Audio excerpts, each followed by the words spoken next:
Let's get started. It is my pleasure to introduce Berta Trullas Clavera. She is a senior superconductor IC designer at D-Wave and is part of the processor development team, where she designs circuits and draws layouts used to fabricate the processor. Prior to this role, Berta was an analog IC engineer at ON Semiconductors, and she has a master in electrical engineering from the University of Twente in the Netherlands. Berta, we are really excited to have you here. Please take it away with your talk on the basics and the hardware of quantum annealers. Thank you so much, Marlou. Thanks for the introduction, and thank you, the organization, for having me here, giving this talk. Very excited. So yeah, my name is Berta. I'm an IC superconducting engineer here at D-Wave, and today we're going to talk about some basics of quantum annealing and also how we implement it here in D-Wave. But first, I'm just going to give a brief introduction on what we're doing here in D-Wave. So D-Wave has been around for 25 years. And in that time, it released 5 different generations of annealing quantum computers. We provide access to everyone to these computers through our cloud service called LEAP. So LEAP is a platform that D-Wave created, developed, and maintained. And we also offer developer tools and professional services to help people interact with our processor. My presentation today is going to be mainly about the hardware part, but on Friday, my colleague Sarah is going to give a software bootcamp, and she's going to give you a tour through like the LEAP platform and how you can run some problems in our processor. My objective today will be that you understand the hardware enough that you can have an idea of what's happening when you run a problem on Friday. Will be successful if somebody can imagine what's happening there behind. Now, just a brief overview of why I think annealing is interesting, not just for research, but also for businesses. Like our quantum annealing processor solves optimization problems. And luckily for us, optimization problems are everywhere. So from logistics, manufacturing to machine learning, we already have many customers who are using our processor to solve their real world problems. I really like an example, which is like Save on Foods. I know there's people from everywhere in the world here, but that's a big grocery store here in Canada. And I go there, shop every now and then. So we are working with them to automate the scheduling of their food truck deliveries. I like that example. So maybe we can start with my presentation. Today, we're going to first do a brief introduction of what is quantum annealing. And then we're going to look at how we implement it here in D-Wave. Luckily, we're going to have 10 to 15 minutes for some questions after that. So let's start. What's quantum annealing? So quantum annealing, it's a process that uses quantum mechanical effects to find a global minimum of a function. Now, in optimization problems, we have these many possible combinations of variables and constraints, and we try to find the best combination. To do that, we defined an objective function, and then we try to minimize that objective function. So you can see there's some parallelism there. We have our processor, has a net of qubits and couplers that we're going to talk about it later. And what we want to do is we map a global function, this objective function of our problem into our processor, and we let quantum annealing find the global minimum of that function. How do we do that? First, I'm going to introduce one concept, which is like the system Hamiltonian. System Hamiltonian is a function that maps the states of a system to its energies.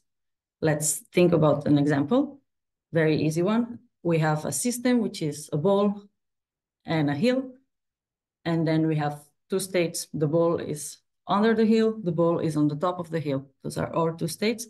They're going to have different energy. Hamiltonian is going to tell us like ball on top of the hill has this higher energy, ball on bottom of the hill has this lower energy. Now we also sometimes use some other concept, which is like the ground state of a system. Ground state of the system is the lowest energy state of that system. So quantum annealing is going to use what's called the adiabatic theorem. The adiabatic theorem tells us that if we start with a system that it's at the lowest energy state of the Hamiltonian, and we evolve this Hamiltonian slowly enough, in our final Hamiltonian, we're going to be at the lowest energy state of that new Hamiltonian. Now, what I want you to remember is that we will end up in this lowest energy state. We did map our optimization problem to our processor. So after running our quantum annealing, if it's in the lowest energy state, we have the solution of our optimization system. Let's take a look. Let's try to depict it, like to have some cartoons that can give us an image of what's happening.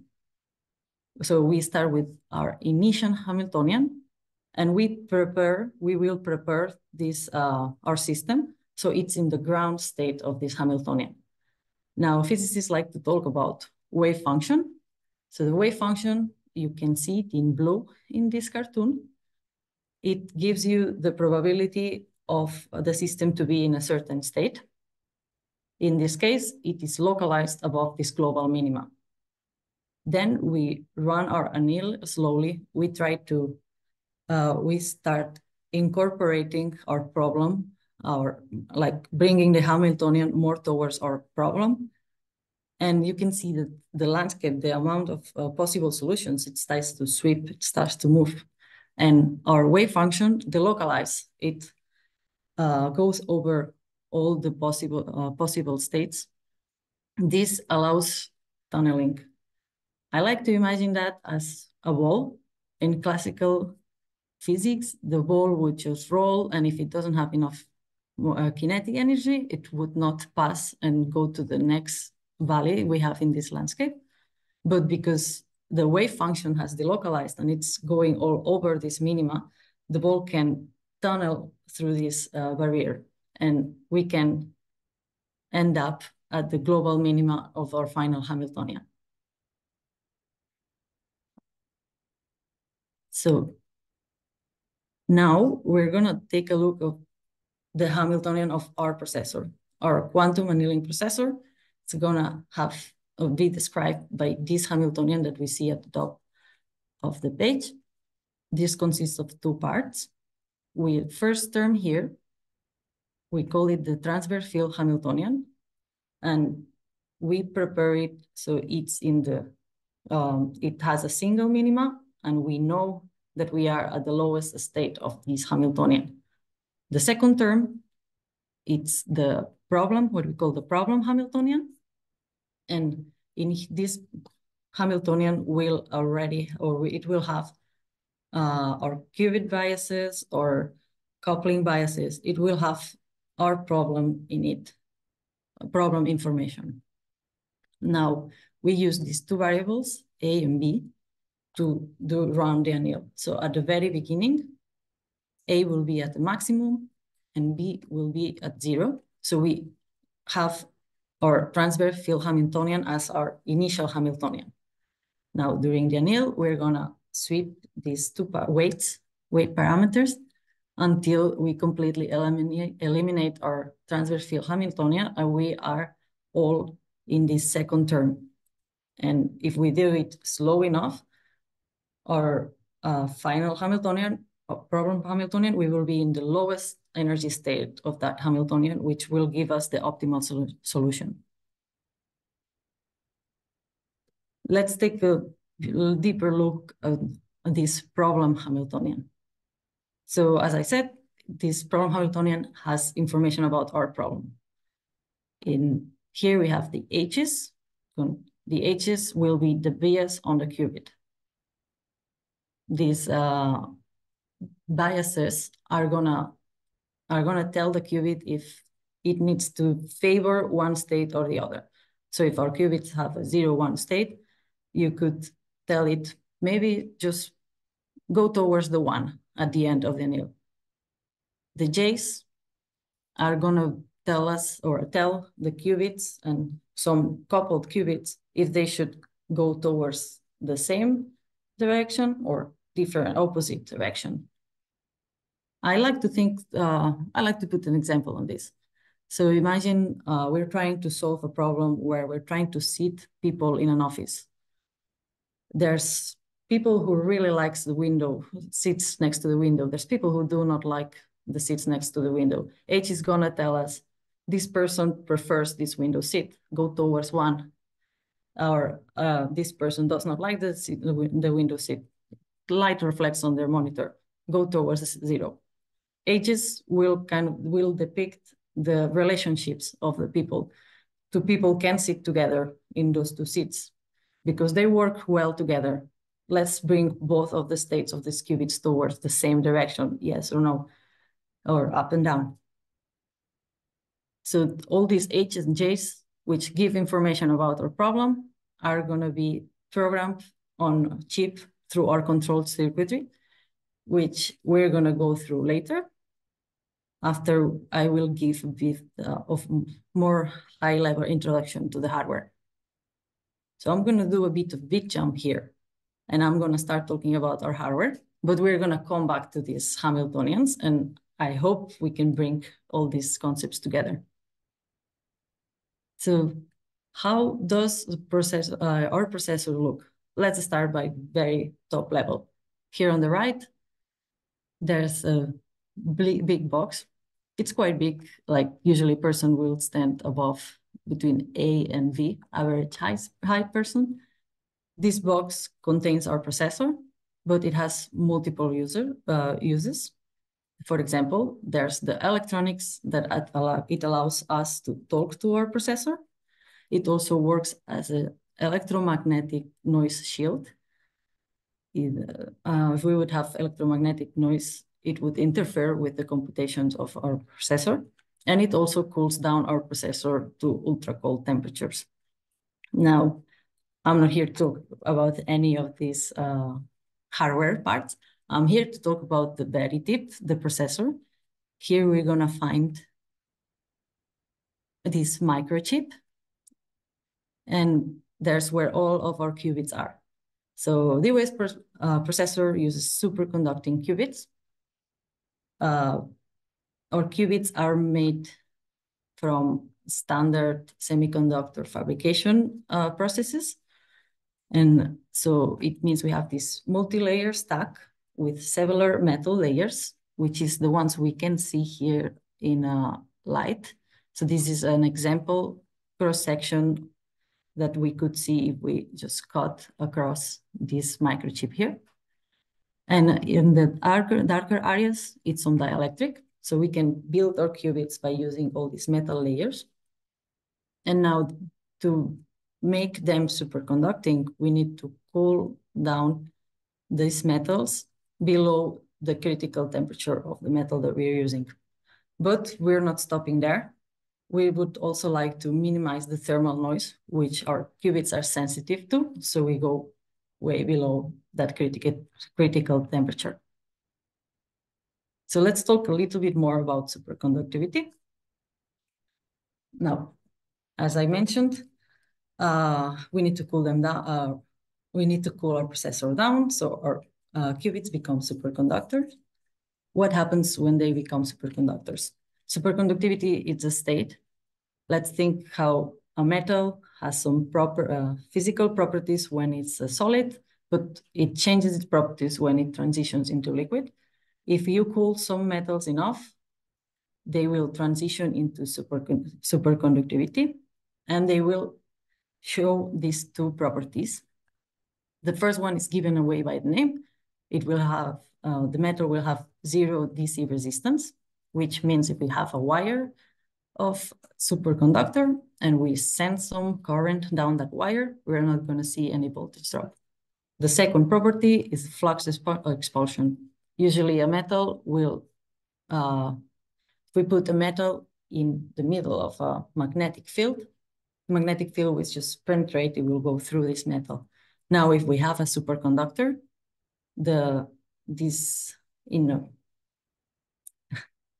in the broad term, it will just expel this flux, it will just go around it. So thanks to these two properties, we can do really cool circuits. And that's the fun part. That's where I come in D-Wave. So this image we see here, it's a superconductor loop, a loop made of a superconductive material, but it's broken in the middle. Now, at higher temperatures, this is just a broken loop, but when we cool it down below the critical temperature of this material, this becomes a very interesting object. And there's a schematic representation down here. We have two elements, or this RF squid will have two elements. One is the inductor. An inductor, it's a parameter that will appear anytime we have a wire. If we send current through the wire, that will create some magnetic field, and the energy stored in that magnetic field can be represented by this element, an inductor. And the other element is the Josephson junction. It will be created by this break. Now we're going to take a look more into this. But I'd like just to mention some funny, I have this colleague, he likes to say, we do the best broken loops in the world. I like that example. It's because our qubits, they look like RF squids, and so we do broken loops. So this is the Josephson junction. It is the element that I showed before. And as I said, we have two superconductor materials that they come very close together, but there's this isolating material between them. Now, there's some very cool physics that I'm not going to get into it, but at the when we are below our critical temperature, there's going to be some current that will be able to trespass this barrier. This current, we'll see it in this equation here, will depend on the critical current of this junction, or IC. And this is the maximum current that can exist through the junction and will be defined by the material and the geometry. Now, the material and part of the geometry will be set by our fabrication stack, like how we fabricate the junction. And me, as a designer, I will choose the area of this junction, and I can play with how much current can go through it. The other parameter it will depend on is this phase drop across the junction, which is related to the wave function of each of these two parts of the loop. But I'm going to share with you some book at the end, and you can look through all the math behind that if you're interested, which I would recommend. It's pretty interesting. It's nice and fun. But what I want you to take from here is that a current will go through it, depends on the phase drop and the IC, critical current. Now let's go back to our RF squid, or broken loop. Let's imagine that, well, per se, it's just a loop with a junction, but we can add a control, we can bias it. Let's imagine we send one wire all down our fridge, and this wire goes very close to this loop. We send some current through this wire, and that current is gonna create a magnetic field that will be picked up by our loop. So we're gonna call this magnetic field that it's picked up by our loop our flux bias. We're gonna represent it like this in our schematic. Now, we wanna know this flux bias, what kind of current it's gonna create in this loop. We know that the current through the junction, we gave it before, it's dependent on the IC and a phase. What this flux bias is gonna do, it's gonna be changing our phase. So what solutions we have to this schematic?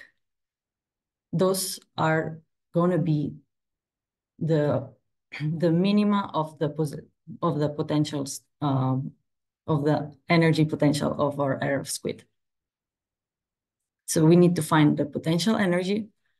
We can plot its landscape, and the minima of that landscape is going to give us a phase number that we can plug into our current equation and find what's the current around our loop.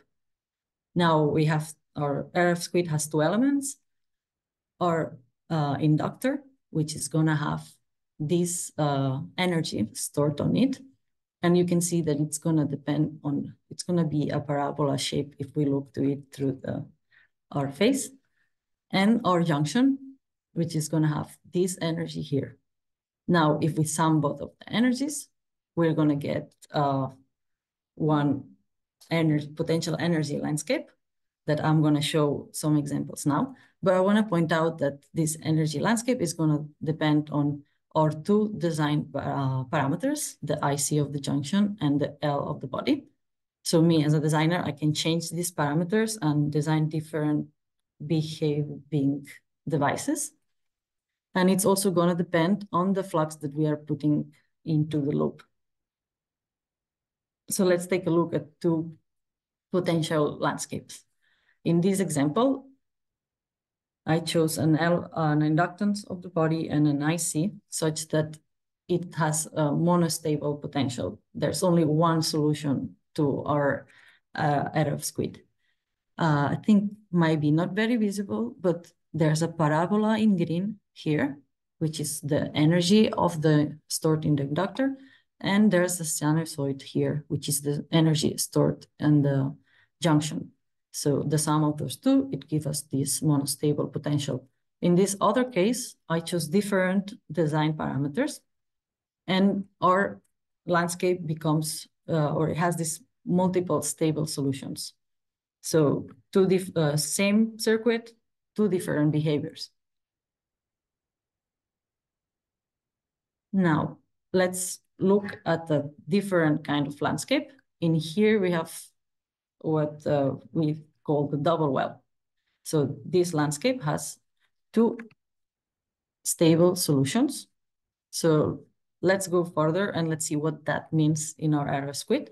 We take these two phase numbers we find from our stable solutions, we plug them into our current equation, and we will find that these two stable solutions, there's the same created, or they are the same value current, but in opposite directions. Now, applying the right-hand rule for those who prefer to talk about magnetic fields, we're going to have a magnetic field pointing down for the left case and a magnetic field pointing up on the right case. And some people might already be recognizing this. Those are our two classical states of our qubits. So RF squid is kind of a simple, the most simple version of our qubit. But we are not there quite yet. We need to take a look at a different device. This one is called the DC squid. And this time it's a loop with two Josephson junctions, not one. And we also bias it through some external, using some external current. And if we do that, we will see that this device acts like one Josephson junction where the IC, we can change the IC, we can tune the IC given this current, this flux bias that we put into the loop. So we take this DC squid and we will,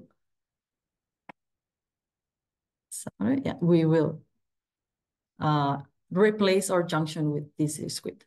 We're going to name this now a compound Josephson junction. Sorry for the change here. So we have our compound Josephson junction instead of the single junction we had before. And this is going to allow us to tune the IC of our RF squid.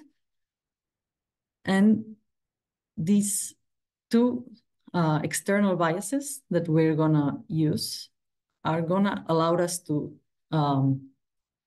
shape our landscape. So we have one of these biases. It's going to go towards the body of our RF squid. And when we sweep it, it's going to create this tilt. This tilt is lowering the energy of one of our solutions, so it's creating a preferable state. The other control is this flux bias we put into the CJJ, this head of our qubit. And this is gonna change our landscape from a monostable potential to a bistable potential. This, we call it raising the barrier. And what we are doing here is we are annealing the qubit. So let's go a bit more into this. What do we mean when we anneal the qubit? So we start with the qubit with a single minimum potential. It's a known ground low energy state. And that happens with our two controls at 0. Now we raise the barrier. We sweep the flux bias we put into the CJJ of our qubit.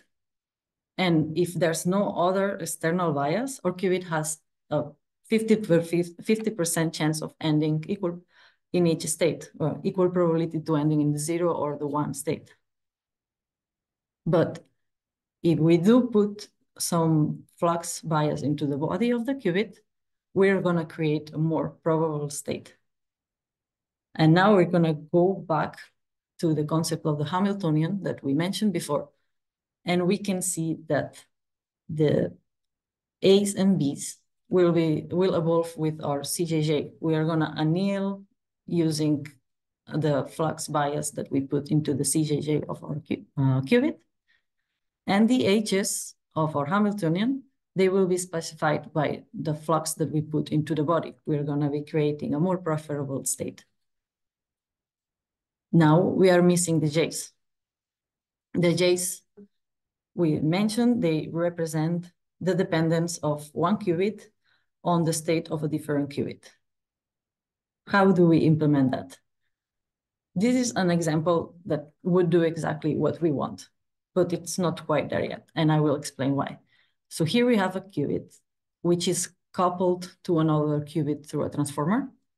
For people not familiar with a transformer, this just means that if I put a current through here, I'm going to get a current going out here, which is value is going to depend on this parameter M. So that's exactly what we want. We want to be able to influence one qubit by the state of a different one. But we want to influence it in both ways, right? We want positive J's and negative J's. I want to influence them to be in the same state or to the opposite state. Now here I use what's called the dot notation for the transformer. For those who are not familiar, we could just say that these two transformers are the same, but they have a negative M. Now, again, we want to implement this, but we want to be able to switch between these two possibilities. So we need to create a device that allows us to tune this coupling between these two qubits. And that device is another RF looking device. It's a very versatile element.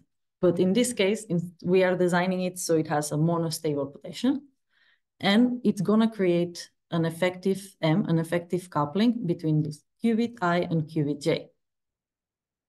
We're going to tune the M by sweeping the flux that we put into the CJJ of the coupler. So here we have a plot of an example of how this device would behave. For lower flux bias into the coupler, we have a positive M. So we would have certain opposite, or the qubits will tend to have opposite states. And for higher biases of this coupler, we would have negative M, and they would tend to be in the same state. So this is how we implement our J's, or how we program our J's in our processor.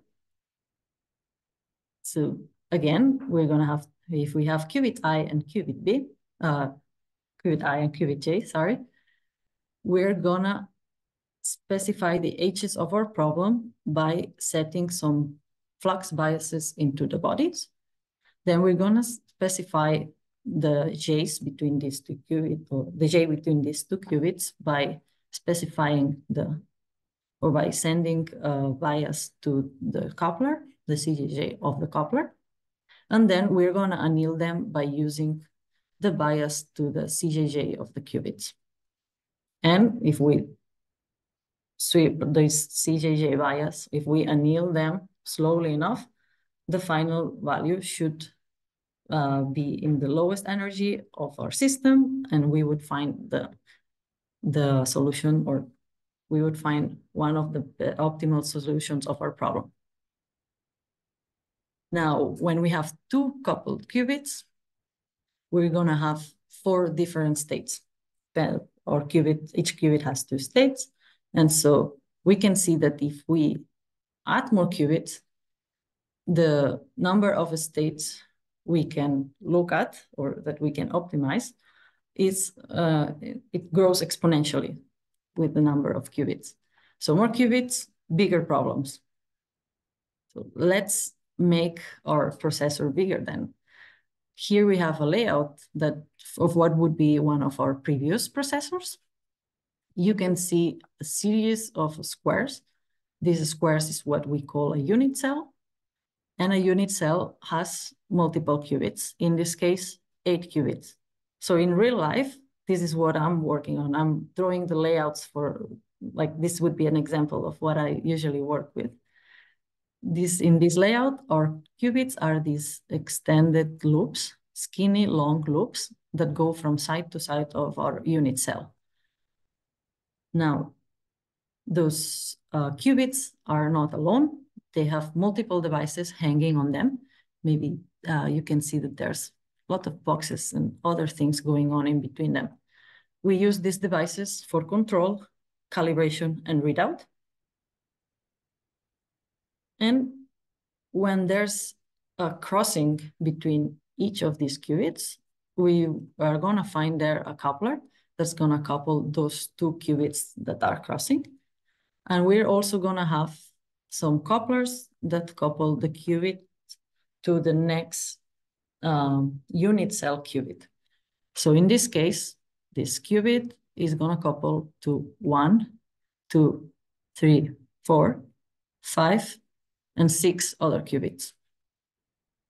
Think that the more couples we have, the more complex problems we're going to be able to solve. Those couplers is how the couplers are going to be tied to J's, right? And the J's are kind of like the relationships, or it allows us to build more complex or to solve more complex optimization problems. Now, once we start growing and we start putting a lot of qubits together, there's some design that poses so many design challenges. And I would like to talk of some of them, or at least the ones that we find the most, or I encounter the most as a designer. So we have 2 qubits. We're going to need to put them kind of close together because we want to fit a lot of qubits in our processor. Now, when I put a line down to bias 1 qubit, it creates this magnetic field, which won't go directly to where I want. It will go everywhere, and it might be picked up by a neighboring qubit. So imagine I wanted to bias this qubit towards positive H and this qubit towards a negative H, but because of this crosstalk, there's something might go wrong. So we want to take care of that, of these crosstalks. We have 2 different methods to do that. First, as a designer, I can build walls between the qubits. We told before that one property of superconductors is that they don't let magnetic flux penetrate, at least not. There is a bit of a lie in what I said. Magnetic flux does penetrate a little bit, but our walls are big. If they are big enough, they're not going to penetrate, and we're going to isolate our qubit from crosstalks. Another way is to compensate it in calibration. And I'd like to use this chance to introduce what is calibration. So here in D-Wave, we have this big team of physicists who, after we fabricate the chip and we cool it down, they're going to start talking to it. They're going to start measuring what's happening there. And they might measure some of these crosstalks. They're gonna maybe start with this qubit, and they're gonna say this qubit is sensing some field that it shouldn't sense. There's some crosstalk here. Then we are giving them, as I mentioned before, some programmable devices so they can measure this crosstalk and program the device so it sends an opposite flux bias into the body, and thus it compensates these crosstalks. Another challenge that we find is due to process variations. So when the chips are fabricated, they are so small that there's some small variations in the process that they affect the parameters that we designed. So the qubits might end up looking or having different design values than the ones we designed for. And these design values might depend on the location. So if two qubits in our processor are far away from each other, they might have different parameters. So for example, if the layer thickness changes from one side of the processor to the other, we might find that our qubits, they have different inductance, body inductance that we talked before. So we add these devices called L-tuners, which are calibrators, are going to measure our qubits. They're going to see some of them have different inductance, and they're going to program these devices to compensate for and homogenize the inductance of all of our qubits. Another example would be the IC of our junctions. I mentioned before that as a designer, I choose the area of our junctions, and that's going to set the IC parameter. What happens is the area of the junctions might change a little bit because of the fabrication process. And so that might create what will be kind of like a crosstalk, nonlinear crosstalk into the body. And that's really difficult for our calibrators to compensate. So what we did is like, I don't know if you remember, but two compound just one junction acts like one junction where you can tune the IC. So we're going to replace those junctions with two more compound Josephson junctions. Now, even though all these three ICs might be different because of process variations, our calibrators can tune them to look like all ICs are the same. So now that we went through what multiple qubits look like, I'd like to introduce you to our architectures. So the one we were looking before, it's what we call the Chimera architecture. Here you can see the 8 qubits are these long loops. Each loop has a dot where there's a coupler. So there's 1, 2, 3, 4, 5, 6 couplers, as I mentioned before. And as I said, more couplers means we can have more complex problems. Also, more qubits, bigger problems. So our current Advantage processor has 15 couplers per qubit. We increase that and also increase the number of qubits. And you might also notice that the qubits are kind of shifted. So if these blue qubits are here and they finish here, you can see the lower row of qubits is a bit staggered. It's shifted with respect to this row, which is not happening in this topology. And this allows us to implement different kind of graphs. Here, there's a different visualization. This is more towards when we are thinking about graphs. And here, the dots are our qubits and the lines are the couplers. This is the graph that we can implement in Chimera topology, and this is the graph we can implement in Pegasus topology. So again, more qubits, bigger problems, more couplers, more complex problems, and different different drawing of the connections between qubits, different graphs. Now, so my team, as I mentioned before, it's called the processor development team, and we are working in new generations of processors. We released the prototype, but we are working currently in what's going to be the Sapphire topology. This is going to have 5,000 plus qubits and 20 couplers per qubit. So we're going to be able to solve even like more complex problems. And also you can notice the layout, it's a bit different too. There's a different kind of a stacking or of location of the qubits. Yes, and very exciting of what new problems this new topology is going to allow us to solve. So with this, I'm going to finish my presentation and I'm going to open for questions. But just before, first, thank you for everybody for listening. And I'm going to add some additional resources here, some books for who wants to go a little bit more deep into what the superconductivity is and how it works. And also some link if you want to sign up for a free LEAP account. And also if you want to participate on Friday's session with my colleague Sarah, I think you could already go there and get already. I would really encourage you to join Sarah's session. And thank you very much for listening to me. Fantastic. Thank you for your great talk, Berta. An applause from everyone I see in the videos here online and also on Discord. We will add Sarah, Sarah Jamens, your colleague, also to this Q&A, so we can all, you can both reply to the questions. To briefly introduce you, Sarah, welcome. Sarah Jamens is a senior technical content developer and instructor on the technical advising team at D-Wave, and is responsible for creating and delivering training courses.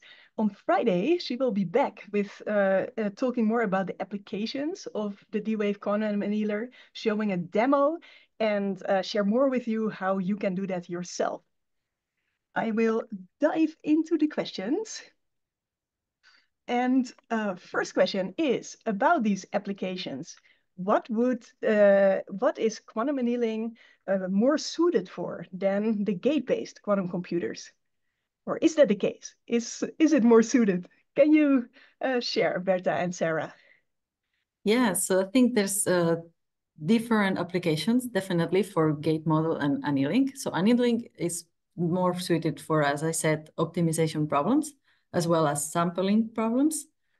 And maybe Sarah, do you have some more insights into that? Sure. As Berta said, basically we are focused on optimization problems. The main highlights that we focus on are manufacturing, such as industry. For example, we look at the automobile industry, and we have some life science. We look at some chemistry, like molecules and stuff behind it. And we do some classifications for that. We check some scheduling, for example, like employee scheduling, nursing scheduling. For example, we do the TV ads scheduling, and all of these you guys can see that are optimization problems that can be used on our quantum annealing. Wonderful. Then back to the hardware. An early question by Victor from Mexico. Can you explain again more physically what happens if you apply changes to the Hamiltonian in real life in the hardware? And then Saman from Malaysia asks, how slow is the evolution if you do the quantum annealing in real time? Okay, so that's what I was trying to show with the changes of the landscape. I think that's really what is happening when we are annealing. We are changing the landscape. So we are sending a current that into our processor that biases the CJJ and the body of the qubit. So yeah, that's really what's happening in the hardware.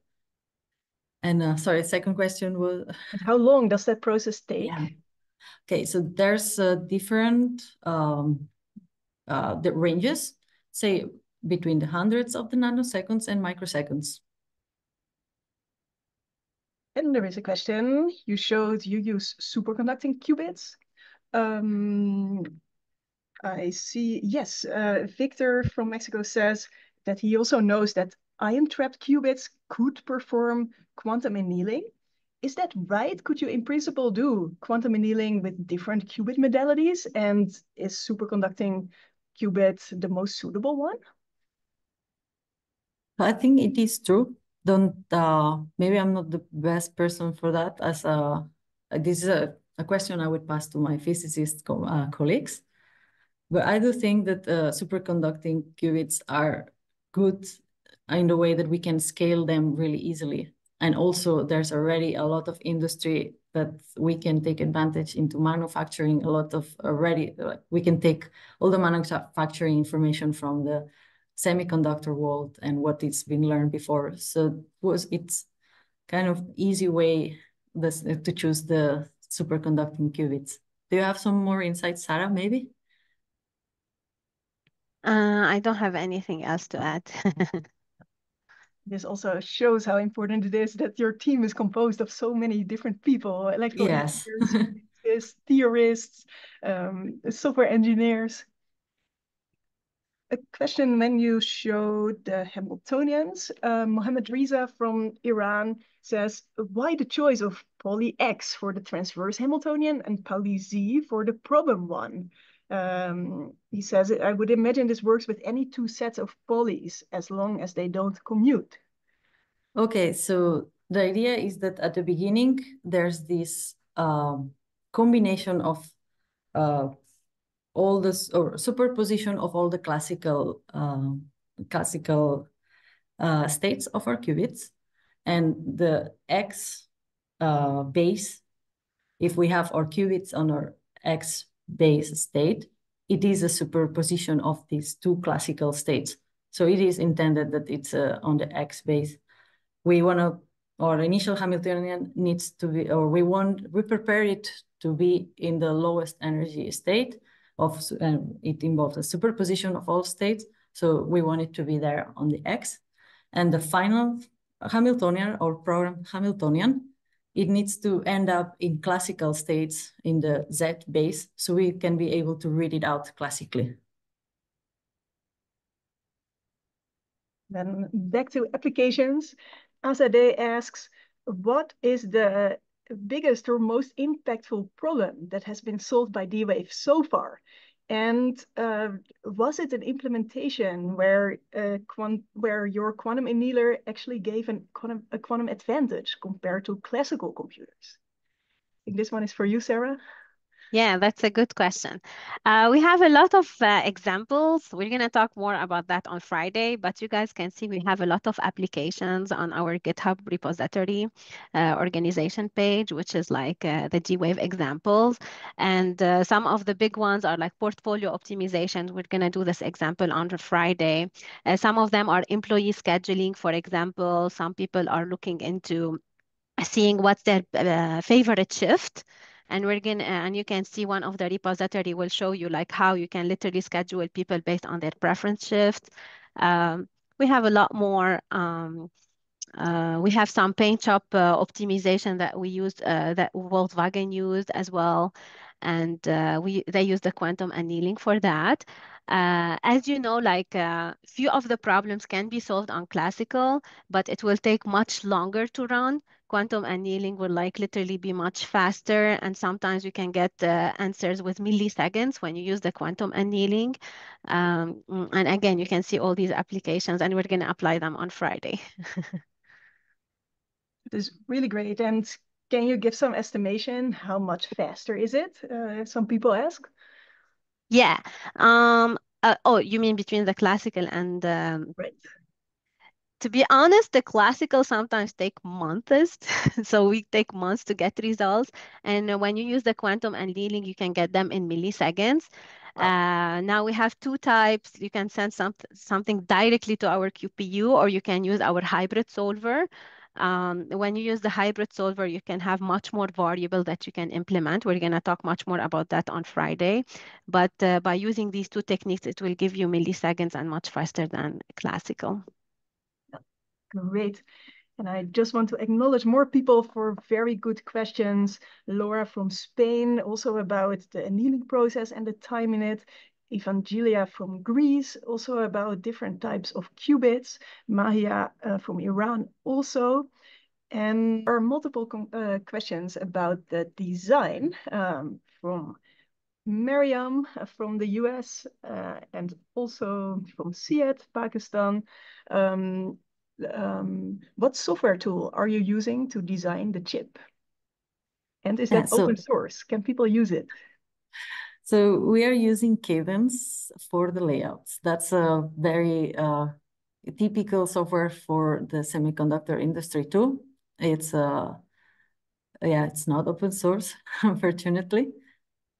And we do run some simulations with some open source because like the design is not just about drawing the layout, right? Once we have the layout, we need to see that it matches our schematics. And then we need to run some SPICE simulations on those schematics to verify that the objects we designed, they perform in the way we intended. And so that there's open source WR SPICE, for example, which can run SPICE simulations on superconductor devices like just some junctions. Great. Then a question from Muhammad, why do you use a ring geometry? I think that was when you showed earlier about the squids and around those slides. Okay, so the ring geometry was as an example, because it kind of gives you a very obvious idea of how the ring is picking up the magnetic field. So I'm sorry if that caused some confusion. We showed then how it's this skinny loop, the qubit, and we want it to be an extended element because we want it to cross different qubits in order to create a coupling between them. And yeah, then the CJJ, the head of the qubit, it also looks a little bit different in order to mitigate crosstalks and also to like just what we are allowed to do with our multi-layer stack. Great. And a question from Mandana from Canada, close by maybe. It's related to that. Mandana says, you mentioned more couplers cause more complexity. And what are the techniques? Yeah, what are the challenges and what are the techniques to get rid of them? To get rid of the, sorry. Yeah, oh, challenge, okay. Yeah, related So, to couplers and the complexity and the challenges they bring. okay, so for example, as I said, we intend to couple two qubits which are crossing together.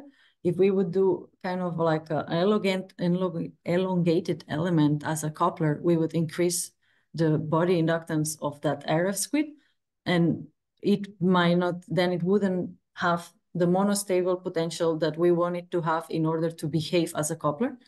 So maybe it would become this multi-stable state potential that we saw before, and we could trap some flux in that. So we wanted to keep it small, so then we need to elongate the qubit, and that might bring us different problems. So there's some, yeah, it's an example of a design challenge on the couplers.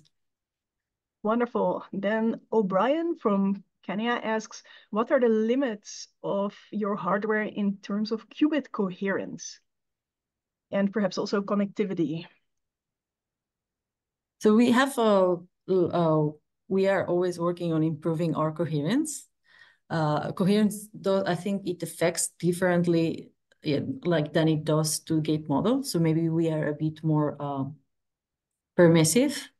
We can run problems even though our coherence time is shorter. But I think it would not be possible in a gate model. But we are working on increasing our coherence by design and also by materials. We are investigating materials.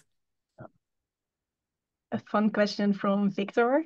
Have you ever used D-Wave to optimize some internal challenges in the company, or perhaps for the hardware, for new topology?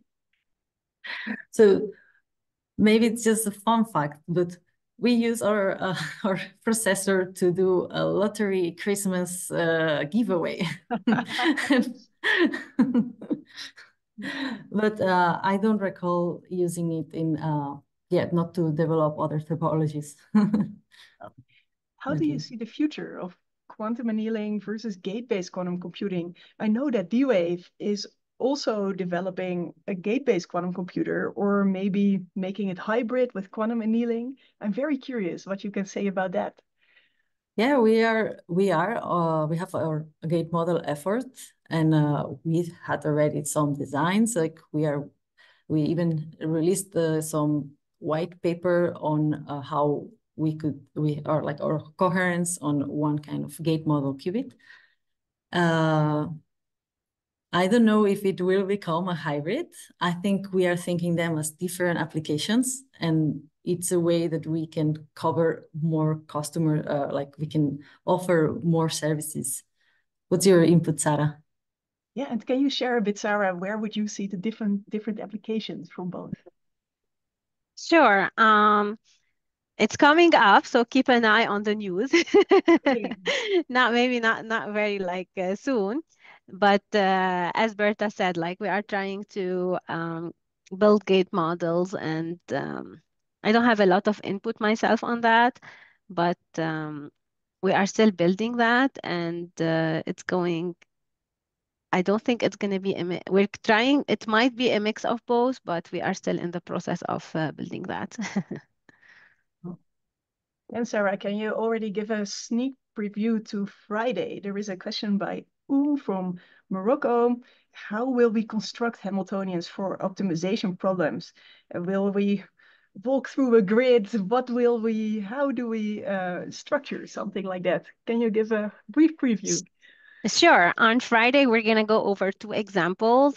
The first one is going to be the antenna selection. So we're going to learn how you can, if you have an optimization problem, how you can map it to a graph, and then how we can basically access our QPU and basically just run everything on the QPU. And this problem is going to be directly implemented into the QPU. We're going to also do another problem, which is going to be the portfolio optimization, where we're going to use our hybrid solver. And we're going to also go over this demonstration. Now, if you guys would like to literally follow every step with me, I would highly suggest, as Berta said, like to sign up for a free Leap account. That way you can have access to our cloud service, and you can follow the steps that we will be doing together. And if you would like more information, you can check our repository on D-Wave examples. And we're going to go over antenna selection and portfolio optimization to start reading before we start going over those on Friday. Excellent. The current Womanium program is mostly focused on quantum, but also on AI. And Ben Tran from the US asked us a question about that. Ben asks, can we use quantum annealers to solve or improve machine learning optimization algorithms? Do you have insight on that? Yes. That's an experimental data, and like basically an experimental area. We have been using few things like related to machine learning, such as like the feature selection, the classifications. They are not directly part of the machine learning, but they also work in adjacent way. As I said, some experimental we did our classification, support vectors, machines, and others in the machine learning space. And don't forget, we usually emphasize our problem to be more optimization problems than for quantum machine learnings. Berta, Sarah, thank you very much for this exciting talk and for the comprehensive Q&A. Was really great lecture, Berta, and excited to have you back on Friday, Sarah, to dive much more into the applications and algorithms. We would love to keep in touch. Some people ask for your email address, Berta. It was visible on the last slide, which will then also be in the recording soon. Please feel free to contact me if somebody has some doubts and I can clarify them. Fantastic. And thank you so much, Marlou. This has been great to give this talk. And hope it helps some people. Yeah, and the very last thing, I see some more questions here popping up. What kind of people actually work at D-Wave and what kind of skills and backgrounds are needed? So before we close it, could you share a little bit more about that? Of course, here in D-Wave, there's I think a very wide variety of skills. We have from like mechanical engineers, electrical engineers, to a lot of physicists and mathematicians, computer science, and of course, HR. Like we need from all kind of backgrounds. I think there are some job postings open. So of course, go and look at that. And there's always new ones coming up. And I just want to say it's a great place to work. I really love it. I know you've probably noticed I don't know everything about quantum computing, but I rely on my colleagues, and they are so welcome for me to go and ask them questions. And it's a great place to work and learn. So I encourage you to check it out if there's some opening. Fantastic. Anything to add there, Sarah? Yes, I will add that you don't need to have a background of industry to join D-Wave. I'm coming from pure academia before here, and literally I was so interested in all type of optimization problems. I was kind of curious because for my PhD thesis, every time I used to run my problem, it used to take 2 months and a half to get the results. And then I got too interested in the quantum world, and I was like, maybe this will take milliseconds, but I was too late. After I finished my PhD, I started becoming more curious, and that's why I joined D-Wave. So keep in mind, you don't have to have only industry background to join. As long as you are interested, you have some type of optimization problems background. Um, we welcome all type of jobs. Fantastic. Thank you again, Berta, Sarah, and looking forward to having you back on Friday, Sarah. Then we enter the last 10 minutes of today's session. I will walk you a little bit through what is coming up regarding exercises, certificates you can obtain, the flow of the program from now